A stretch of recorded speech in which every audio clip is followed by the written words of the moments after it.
Hello friends. मेरा नाम अनिल चौधरी है। मैं एक माइंड प्रोग्रामर और एनएलपी ट्रेनर। दोस्तों, आज हम बात करेंगे इमोशनल नमनेस की। मैं इसे एक बहुत ही सिंपल और आसान एग्जाम्पल के साथ आपको समझाता हूँ।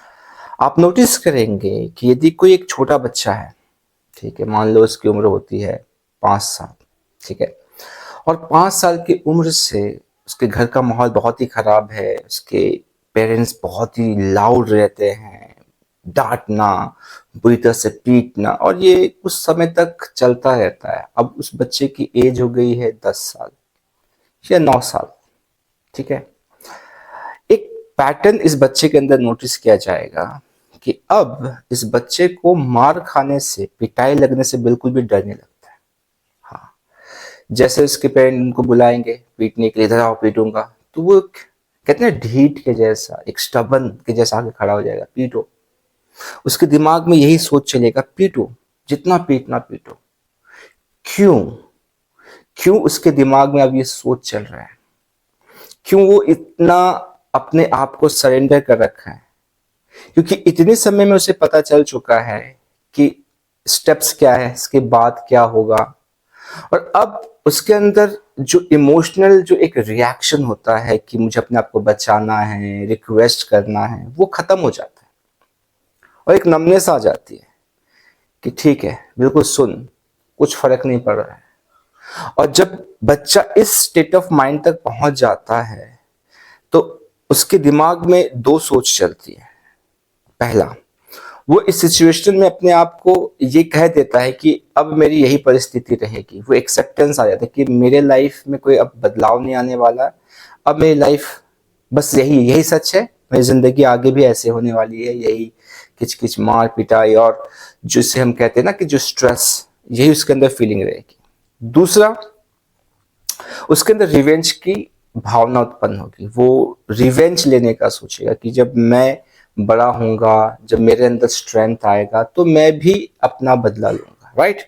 सेम पैटर्न एक अडल्ट के अंदर भी होता है। जब एक अडल्ट लगातार किसी इमोशनल पैटर्न से गुजरता है, जॉब कर रहा है, ऑफिस में बॉस बार बार उसको नैग किए जा रहा है, परेशान किए जा रहा है, कलीग्स है, ठीक है, मैरिड है, स्पाउस के साथ लगातार चीजें चल रही है, दोस्त है, दोस्तों के बीच में हो रहा है, कुछ ऐसे हमारे सामाजिक लोग होते हैं, हमारे रिलेटिव्स होते हैं, कुछ ऐसे नेबर्स होते हैं, वो भी लगातार जब चीजें कुछ इस तरह से प्रेजेंट करते हैं, तो इंसान के अंदर क्या आता है, ये सोच आ जाती है, यही दो दो वाली ना पैटर्न, कि वो एक्सेप्ट कर लेता है कि मेरी लाइफ अब ऐसी ही रहने वाली है। और जो उसका नॉर्मल रिएक्शन होना चाहिए, जो एक इमोशनल रिएक्शन होना चाहिए या रिस्पॉन्ड करना चाहिए, बिल्कुल नमनेस आ जाती है, सरेंडर, जो हो रहा होने दो, जैसा है, ठीक है।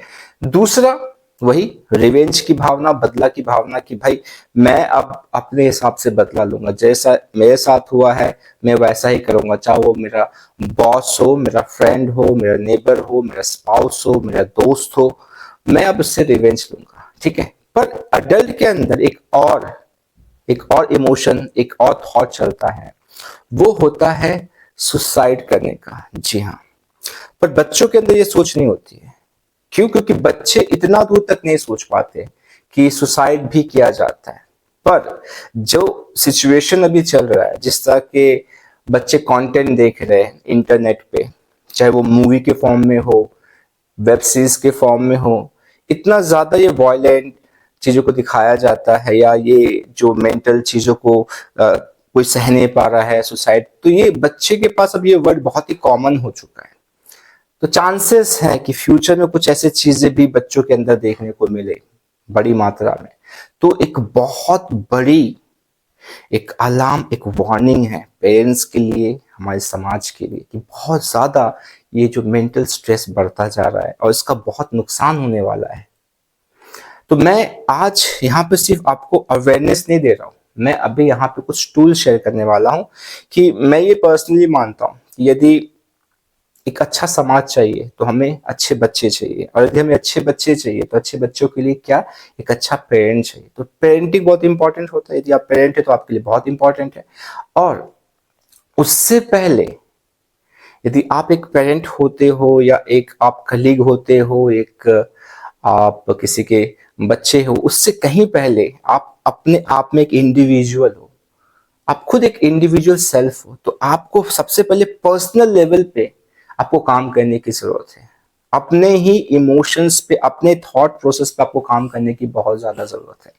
तो वो कैसे करोगे, मैं उन चीजों को आपके साथ अभी शेयर करूंगा। तो जो पहला पॉइंट है, आप सोचेंगे कि जो परसेप्शन जो बनता है हमारा ना, वो बहुत इंपॉर्टेंट है। परसेप्शन का मतलब कि जो भी चीजें हर समय आपके साथ हो रही है, जो इवेंट चल रहे हैं आपके आसपास में, उसको आप किस तरह से मीनिंग दे रहे हो, उसका क्या मतलब अपने मन में आप रख रहे हो, कैसे आप मेमोरी को क्रिएट कर रहे हो कि क्या ये मेरे लिए अच्छा है, क्या मेरे लिए बुरा है।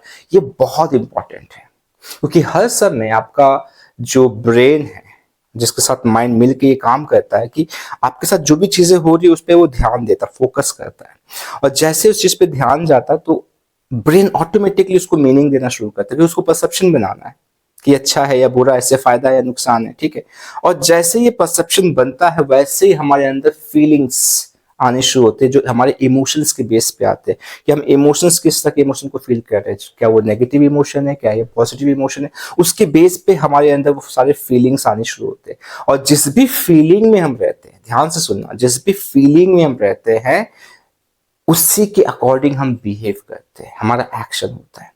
तो ये आप कैसे एक्शन लेते हो, ये डिपेंड करता है आपके फीलिंग्स, आपके इमोशन के ऊपर। इमोशंस आता है आपके परसेप्शन को, जिस तरह से आप मीनिंग दे रहे हो और जहां पे आप ध्यान दे रहे हो, ठीक है।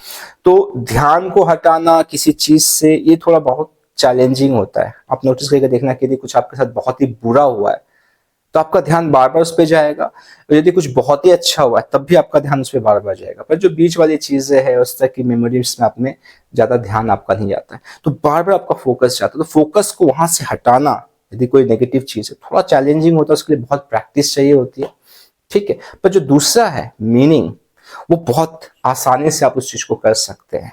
तो आप जब मीनिंग चेंज करते हैं ना, मीनिंग चेंज करने का मतलब कि जहां पे आप कह रहे हो कि ये चीजें मेरे साथ गलत हो रही है, तो उसी को, इसमें मैंने अपने लास्ट वीडियो में कुछ इसमें मैंने शेयर किया था, आप पिछले वीडियोस में, जहां पे रिफ्रेमिंग की बात की थी कि आप उसके मीनिंग को चेंज कर देते हो, रिफ्रेम कर देते हो।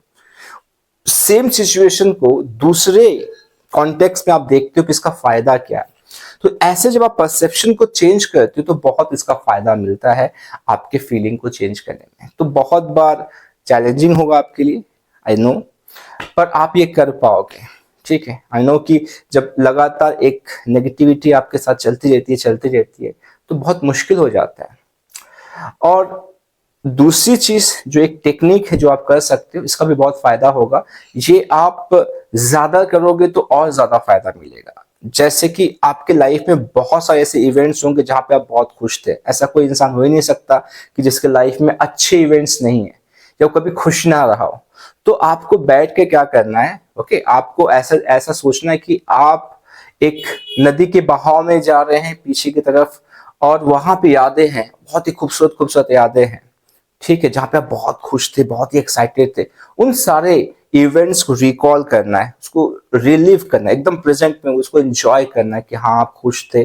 फिर फ्यूचर में भी उस तरह के आपको इवेंट्स को क्रिएट करना है, जिसको विजुअलाइज करके आपको करना है। तो जब आप ये पैटर्न करते हैं कि आप अपने ब्रेन के न्यूरॉन्स में जाते, जो भी आपका न्यूरल पाथवे उसके थ्रू जाके आप इन इवेंट को जाके फिर से जीते, फिर एक नया इवेंट आप उसी तरह से क्रिएट करते हैं विजुलाइज करके, तो होता है क्या है कि आपके ब्रेन में एक नया रास्ता बनता है, वो एक खुशी का एक नया न्यूरल पाथवे बनता है जहां पे आप खुश है।